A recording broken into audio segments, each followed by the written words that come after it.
तो क्या वो इश्क था?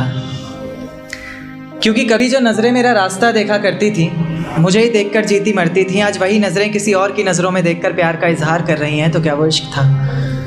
क्योंकि कभी जो जिस्म मेरी बाहों में आने को तरसता था, मेरे ज़रा से डांट देने पर उसकी आंखों से बादल सा बरसता था, आज वही जिस्म किसी और की बाहों में है और आज भी मैं उसे भूला नहीं हूँ, क्योंकि आज भी वो चेहरा मेरी निगाहों में है। तो क्या वो इश्क था?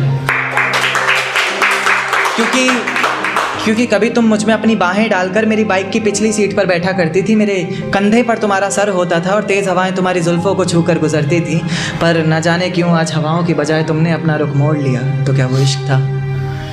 क्योंकि कभी जो आवाज़ मुझे जगाने, हंसाने और मनाने के लिए निकलती थी, हाँ मुझे ये भी याद है कि तुम ही मुझे मनाती थी चाहे मेरी गलती थी, आज वही आवाज़ किसी और को सताने के लिए निकलती है। तो क्या वो इश्क था? क्योंकि कभी जिन पलकों का सवेरा तब तक नहीं होता था जब तक वो हमारा दीदार न करती थी, कहीं उसकी ज़रा सी नादानियों से तंग आकर मैं उसे छोड़ ना दूँ, इस बात को लेकर हर पल डरती थी। आज उसकी हर सुबह की वजह सूरज की कुछ किरणें और किसी और शख्स का चेहरा बन गया है। तो क्या वो इश्क था? तेरे ऑनलाइन होने पर भी, तेरे जवाब ना देने पर यह समझ कि मैं पल पल मर रहा था, कहीं तो किसी और की तो नहीं होने जा रही थी, इस बात को लेकर हर पल डर रहा था। आंखें आंसू बहा रही थी और मैं दिल को बहलाने का काम कर रहा था, यह इश्क ही तो था। अब दिल महफिलों से डरने लग गया है, आंखें किसी और से मिलने से पहले ही पीछे हटती हैं।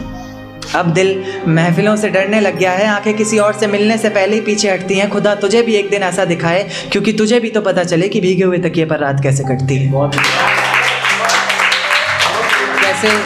कैसे छुप छुप कर रोया जाता है, कैसे पलकों के साथ साथ हाथों को भी भिगोया जाता है। तुझसे इतना प्यार करते हुए भी तुझे तड़पाने के बारे में सोचकर आंखें भर तो आती हैं, लेकिन मैं भी क्या करूं, जहां इतनी मोहब्बत होती है वहां हद से ज़्यादा नफरत हो ही जाती है।